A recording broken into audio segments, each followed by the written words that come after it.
Bom dia, a paz seja convosco. Que alegria estar aqui com vocês, queridos.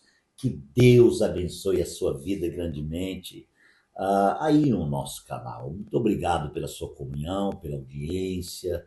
Muito obrigado pela comunhão de vocês aí em relação também aos likes, a vocês que já se inscreveram no canal. E se você ainda não se inscreveu no canal, você é o nosso convidado. Nós ficamos muito alegres em ter vocês na nossa família, tá certo? Queridos, a nossa série em curso, ela é tremenda, poderosa, e ela trata de um assunto muito forte. Ela fala sobre focados na base da unidade. E eu tenho mostrado nas últimas reflexões aqui pelo menos um tripé ou três colunas que fazem parte da base da unidade. Posso falar outras e vou falar, essa mensagem vai continuar, mas nesse momento estou falando sobre esse tripé que faz parte da constituinte da base da unidade, que é o amor, que é a unidade e que é a comunhão. Amor, unidade e comunhão formam um tripé, tá? Portanto, eles são unidos, um leva o outro, um puxa o outro, tá?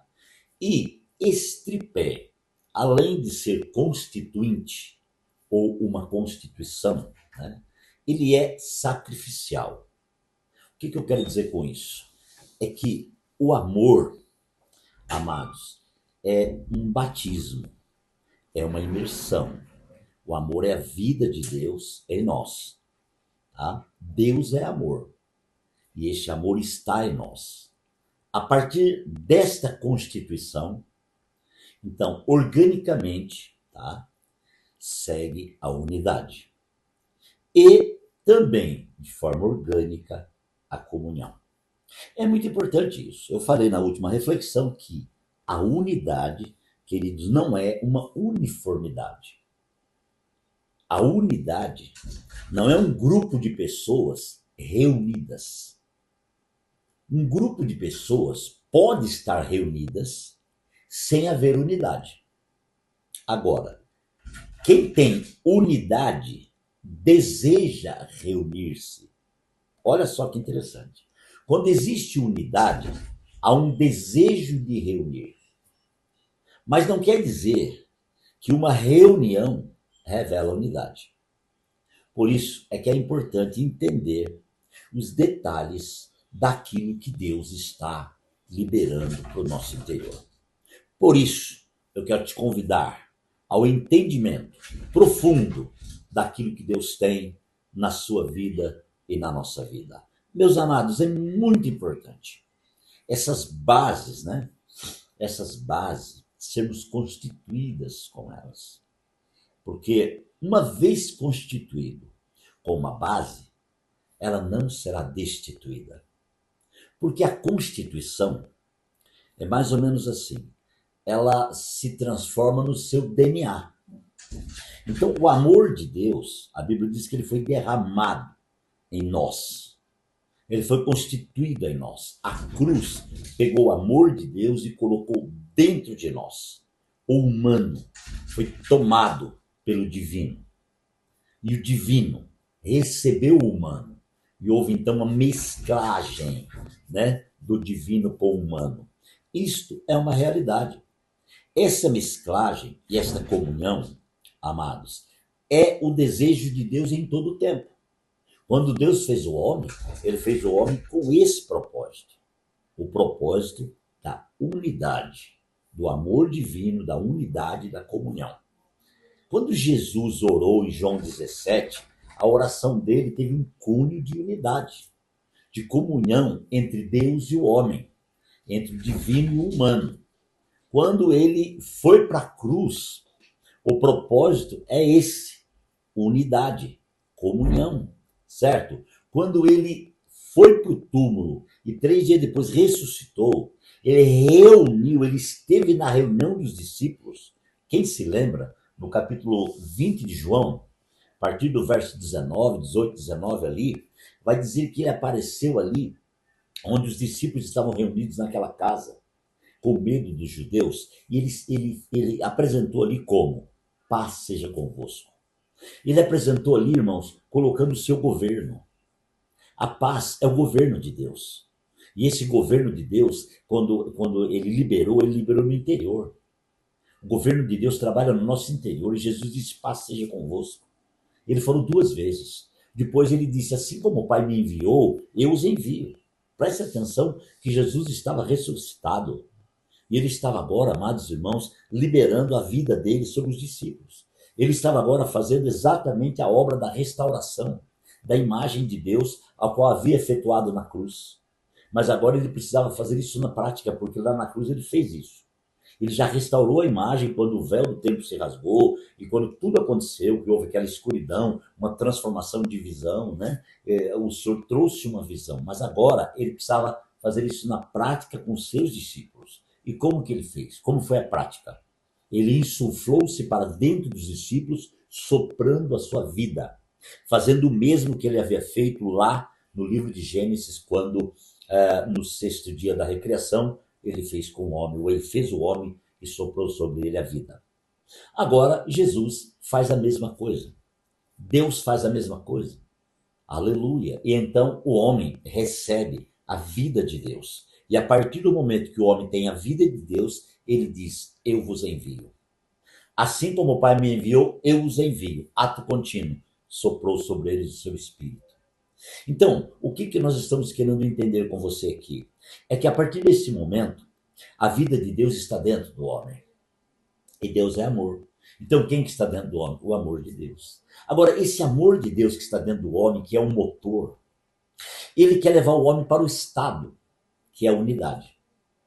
Se o amor é um motor, é a base, agora esse motor leva o amor, amados, à unidade, que é o estado daquilo que estamos falando.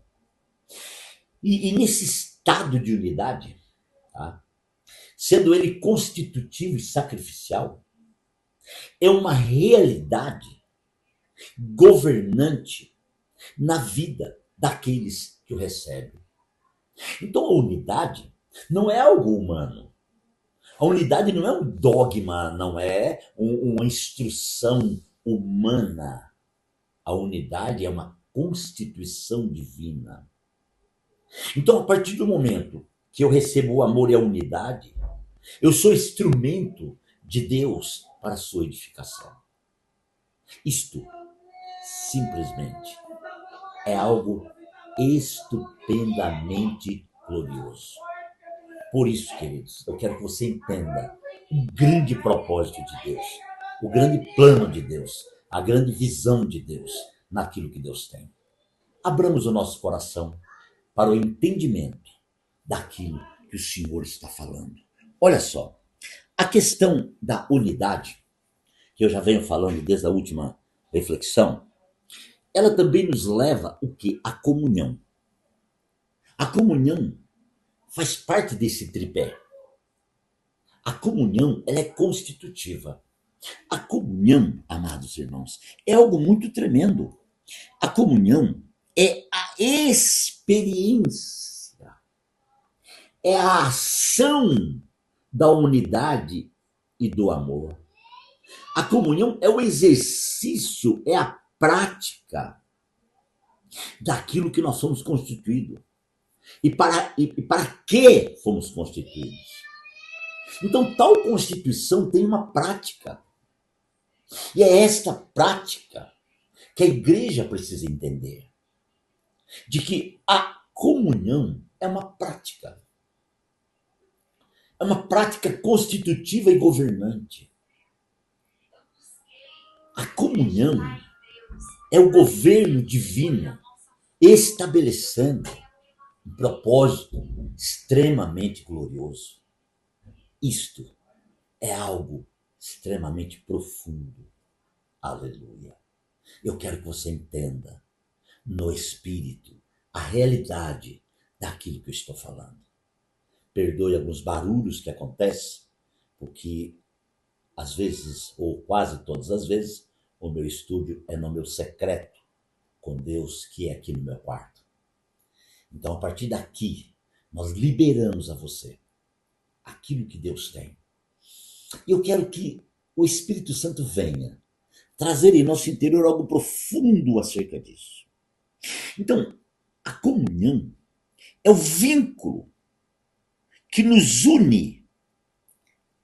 E esse vínculo, sendo ele constitutivo e governante, ele exige alguns fatores que são primordiais na realização dessa prática. Vou citar o primeiro, o perdão. O perdão é um ato contínuo do amor, da unidade e da comunhão.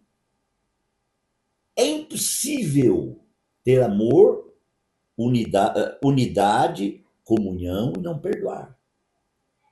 Então, o perdão é um item que faz parte desse conjunto, desse tripé constituído com a vida divina para o exercício do seu governo na terra. Perdão. Guarde bem no seu coração. Gente, quando você lê Mateus 6 e você lê a oração do Pai Nosso, quando termina a oração do Pai Nosso, vem o versículo a seguir, parece que no 16. Ele fala sobre o perdão. O perdão, queridos, está inserido literalmente nesse tripé e no propósito e na visão do foco na base da unidade. Eu vou orar e depois eu vou continuar fazer aqui um apanhado daquilo que eu estou falando para o entendimento bem mais claro. Pai, obrigado por mais uma reflexão. Que o Senhor continue abençoando a cada um de nós. Pai, nós te agradecemos de coração, em nome de Jesus. Que Deus te abençoe. Obrigado por estarmos juntos.